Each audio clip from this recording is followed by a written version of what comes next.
All right, my man, you want to go ahead and open up for me? God, I don't even know where to begin. You know, it's just like ever since I was a kid, the color yellow has always made me sad, and it's just one of those things I can't explain. So, I'm sorry to hear that, man. I'm just here to clean your teeth, though. So if you don't mind, just open your mouth for me. What is up, everybody? I am Tim Black. This is my YouTube channel, Big Bro.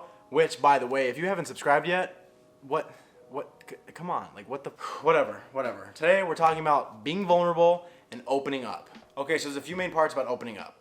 Opening up to others, having others open up to you, and opening a tightly sealed jar. But we probably won't have enough time for that last one today, so just keep a lookout in future videos. Okay, first things first. Let's say you're having a conversation with a stranger. I guarantee you're gonna pick one of these three topics. First being any of the how are you questions. How's your day? How's your week? Whatever, any of those. The weather or sports. Now, the reason these topics are so common is because society teaches us to filter our thoughts and interests when we talk to other people. So when the time comes and you finally ask a serious question, a lot of the times the response is gonna be either a joke or a very generic answer. When you ask somebody, oh, like what are your aspirations in life? They're gonna be like, oh, I just wanna get rich, ha ha ha. But really, that's not what they're thinking down inside. Like if someone's like, what do you wanna be when you grow up? I'd be like, on the surface level, I'd be like, oh, like I wanna have a good job and a family. But realistically, like deep down, if I'm being honest with somebody, I'd say, oh, like it'd be cool to have a big YouTube channel and I'd like to be able to travel and do this and that and like tell them everything I'm really thinking, all the stuff I have bottled up. But the reason people automatically deflect serious questions is because they're afraid you're gonna judge them. And this is okay, this is totally natural for all humans. We're just uncertain of what the other person's stance is. What if the other person thinks differently than me? What if they don't reciprocate? This fear can be explained as that you get what you give.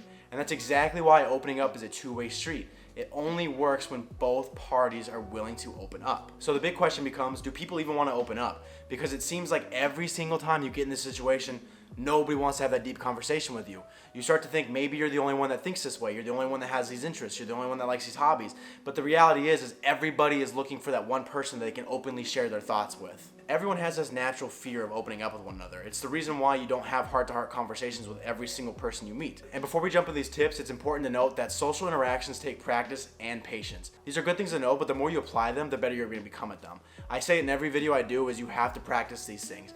Once you have an idea of what to do, go out and use it, but you have to practice and you have to be patient with it because this video is not going to make you go out and have like the most heart-to-heart conversation with a stranger you've ever had. But it's a good push in the right direction, so keep that in mind.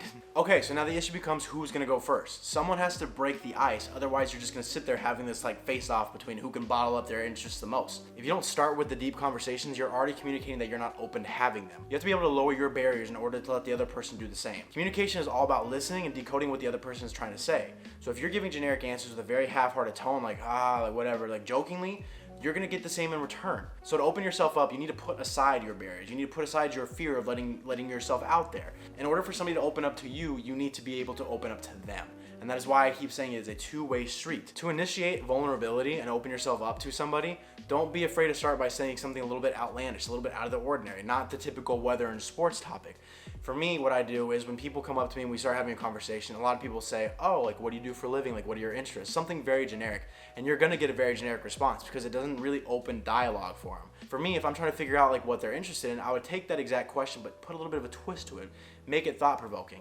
What I would say is, hey, if you could teach the world one thing, what would it be? Or if we all work together and strive for one common goal, what do you think we could accomplish? And usually that gets them thinking like, oh, like this is my chance to shine. Like this is where I can say like, this is what I'm good at. This is what I can teach them. And then it opens up a whole flood of different topics you can talk about because it leads us right into this next tactic, which is actually asking thought-provoking questions. So sometimes it isn't enough just to say something out of the ordinary. There are people that are more reserved. They're not going to just open up because you said something crazy like you believe in aliens. If anything, it might actually make them put up a little bit more barriers because like, all right, this guy's a little bit crazy. But that's okay. That's where these questions come in. And with the questions also is listening. There's a reason why if you ever work a sales job, they teach you to ask questions. They teach you specific questions to ask and get really in-depth and pry these things out of these people because that's the way you lower barriers. It's a very important tool to be able to ask the right questions. And a lot of these times these questions come from actively listening. It shows that you're paying attention. You take something from what they've already said to you and you turn it into a question. So let's say I'm having a conversation with my friend about his work. He's having a really bad time at work because his boss is just a total ass. Me having a conversation, trying to get more in depth with it, what I'm gonna do is I'm gonna sit there and listen. If he says something specific about that, I'm gonna take it and turn it into a question to kind of dig a little bit deeper. I would say something along the lines of, oh, you know what, it sounds like you're having a really tough time with your boss. Like, is there anything that you think you can do to make it better? Or is there any signs of improvement? Because it shows that, yes, I heard, and I heard the tone of his voice. I'm paying attention to that, but it also takes us into the next part of that conversation. And then again, from there, listen to them and then ask the next question.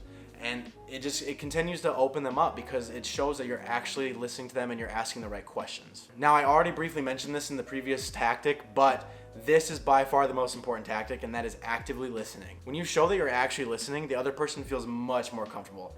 Every single person in the world, no matter what they say, just wants to be listened to. There are so many times where I hear somebody arguing, or like they're just having, like I hear like couples having issues with their relationship, and all I can think of is just sit and listen to them. 99% of the time, people just want to be listened to. There's no reason to argue. There's no reason to have back and forth.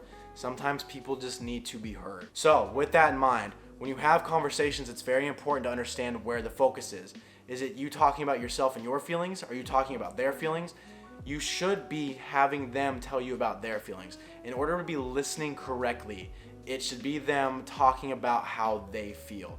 Because when you talk about yourself and how you feel, it can sound a little one-sided. And yes, I can understand where it gets confusing because they're talking about themselves and them, but you take turns. It's like a gardener in a garden. Like, you take your turn giving them water and listening to them, and they do what they have to do, and then you switch roles. But that's the key to every single conversation, is you have to actively listen. It is so important to know that, because people need to be heard in order to release what they have bottled up. When you ask the right questions and you listen to everything with a genuine interest, you're going to learn everything about that person. Now, overall, combining all these tactics makes people feel more comfortable with you. You've already proven that you're not going to judge them and you're going to make an honest effort to listen. Now, you don't always have to be the one to initiate these deep conversations, but it is nice having that control to choose when and when not to. It's also very important to know when to draw the line. You can only pry so much before people shut you out completely. Some people are just so introverted that it may take more time and patience than others. So if you keep pushing, you like start interviewing them with all those questions, just drilling them, sometimes they're just going to shut down more. So you have to be able to read the situation.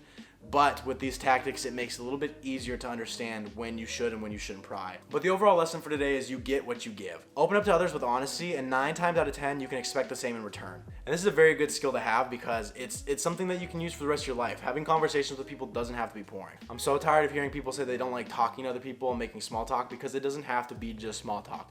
You can have these very interesting conversations and finally find someone that's going to listen to you, find that perfect listener. You just have to kind of dig a little bit at it. But hopefully you guys got a lot of information out of that. I had a really good time talking about it, because this is something I genuinely believe in. So thank you guys so much for sitting through this and watching. If you didn't already, like and subscribe. And I guess that's it. I guess I will see you guys in the next video.